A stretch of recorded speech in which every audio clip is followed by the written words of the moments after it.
Billy's friends were going up the side of Mount Franklin to explore.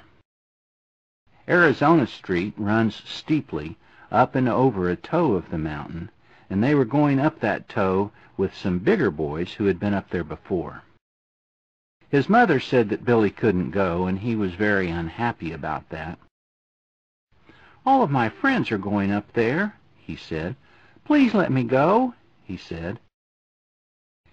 "You never let me do anything," he said.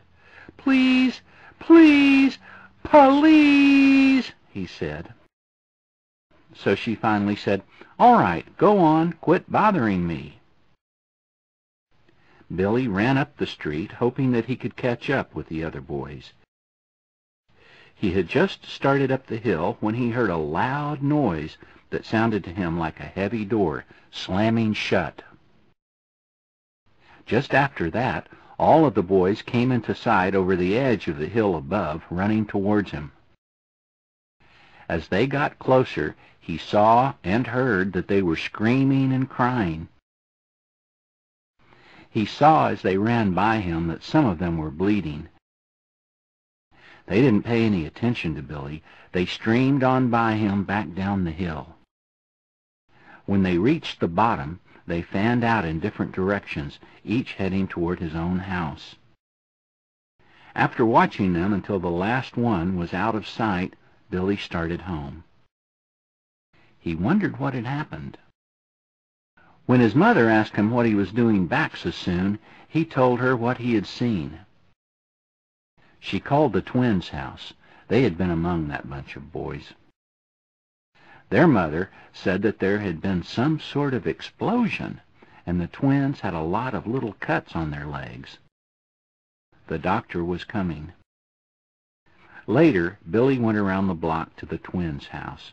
One of their sisters was roller skating on the sidewalk in front of the house.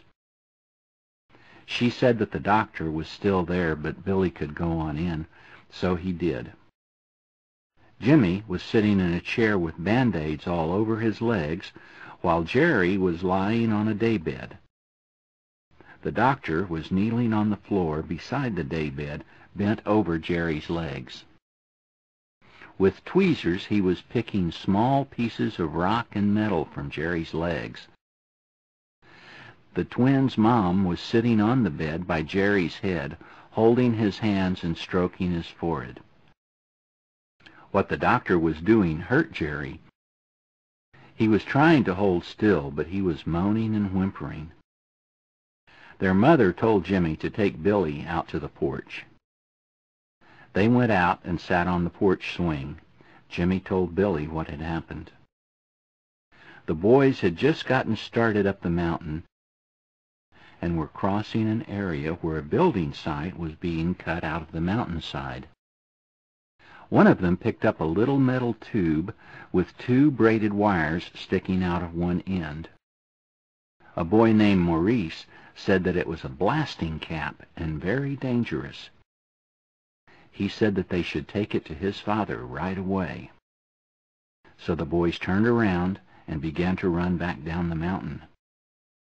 They had only gone a few steps when Maurice, who was carrying the blasting cap, dropped it. It exploded when it hit the ground, sending gravel and pieces of its case in all directions, peppering the boys' bare legs and arms and faces. Jimmy and Jerry had been on the edge of the group. Their injuries were many, but minor.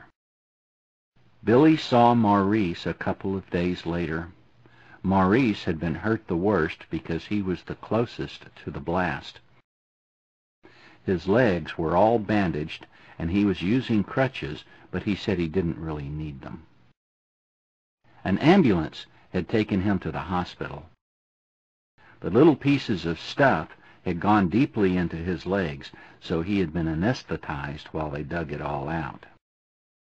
Even though all of the boys were injured, none of the injuries was very serious. Luckily, nobody's eyes had been hit by anything, and only a few of the cuts required stitches. Billy was sorry that his friends had been hurt, but he was glad that they hadn't been hurt worse. He was glad that he hadn't been hurt, but he was sorry that he hadn't been there in the explosion. He felt that he had missed out on something important. He thought Maurice's bandages and crutches were neat. It bothered him to feel so many different ways about the same thing.